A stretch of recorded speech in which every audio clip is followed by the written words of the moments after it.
الرحيم الحمد لله رب العالمين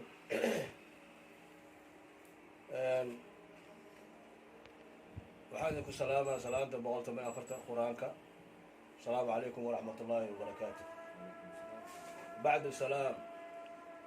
ايش عندك فديو ودتكي غير بنادري دتكي أصلك أهاي وأصلك أصل هذه الولاية هذا وحكى هراء مجرى وحكى دمبين مجرى أصل الله وناه وعن شيءنا ما هذا شرفت الله ليش بندبو ضبا أضياش سديد وهذه بندبو ما قعدوا كقرابته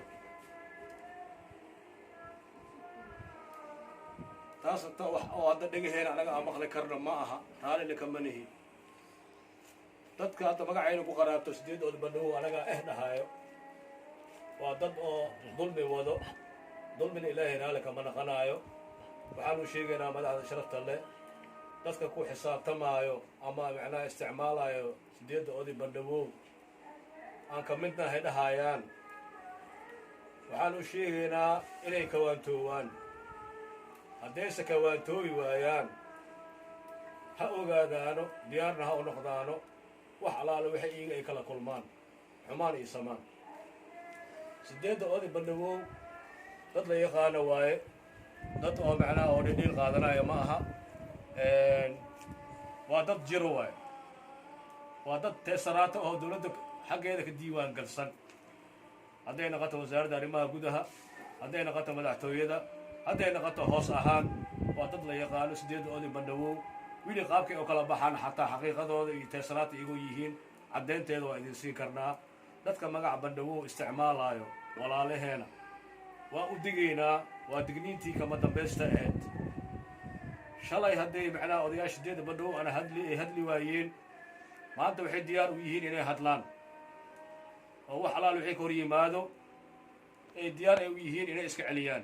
haddaba waxaanu sheegaynaa sideedda oday bandhawow meeshaan hadda shalaan ku fadhinaa waxaa naga maqan saddex laba isbitaallay ku jiraan cumar awees nuur awees mugaana awees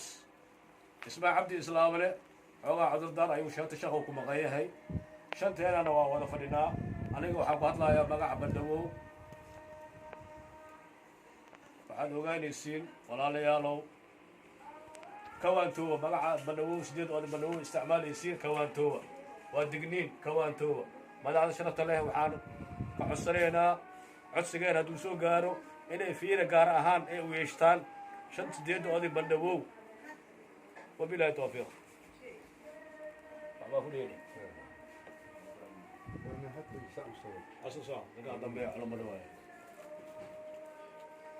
أعوذ بالله من الشيطان الرجيم بسم الله الرحمن الرحيم وري دمانت السلام مخشن واي أنا waxaan ka koobanahay sideedda oday ee bandhawow shan ka midna intaan ku fadhinaa saddexna maqan laba sidii liin sheeg waa cudurdaar waa xanuunsan yihiin midna xoogaa shaqo ku maqayaan allahuma salli calaa maxamed maalmaha waxaana soo gaartay ama dhageena ku soo dhacayo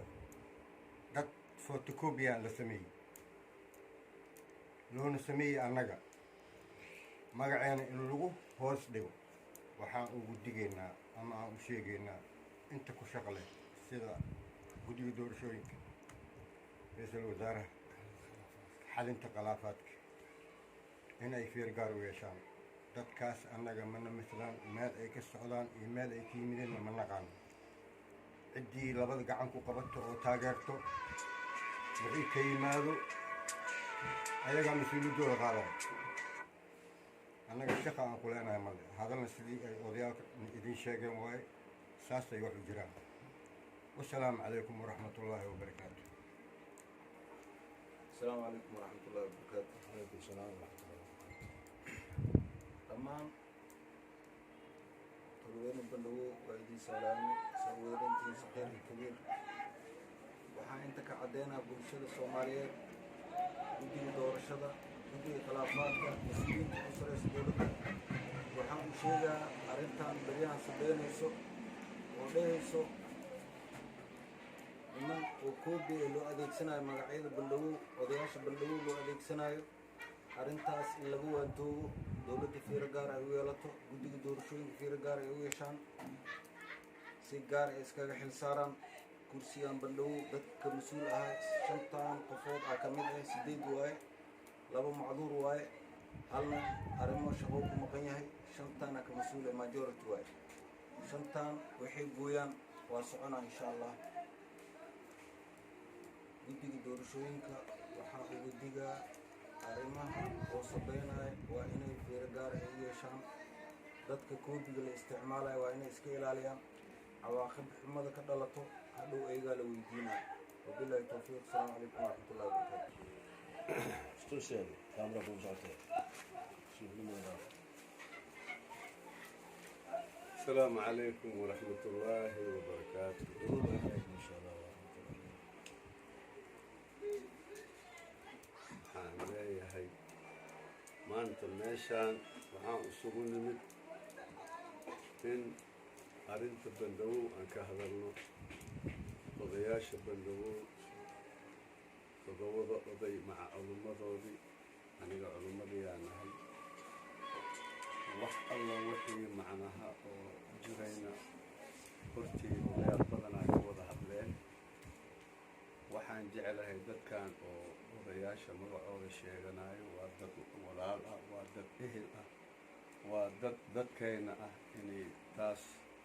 ixtiraam daradaas inay ka noqdaan wax walba sidii asalka ahaa oo soo jireenka ahaa in loo raaco ayaa macnaha annaga qorshahayna ahaa maanta macnaha waa ka sugayni in macnaha waxyaabahan ay ayaga sameeyeen inay ka noqdaan waana uga dignay waana loo sheegay haddana waxaan rabnaa ilaahay idinkiisa insha allahu tacaala sidii tawfiiqda inay ku dhammaato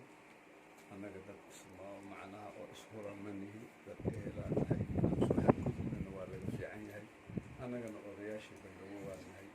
odayaal kaloo hadda annagana dhaafsisana ma jiraan laba odayna waa cudurdaar macnaha laba odayna waa naga xanuunsan yihiin isbitaalay difaac allah ha soo caafiyo hal nin odayna oo shaqo ahaan uu ku maqan yahay ilaahay idinkiisa insha allahu tacaala wabilaahi tawfiiq saas iyo ilaahay idinkiisa muddaci ummadda Soomaaliyeed ilaahay waxaan ka rajeynaa inuu ilaahay tawfiiqna waafajiyo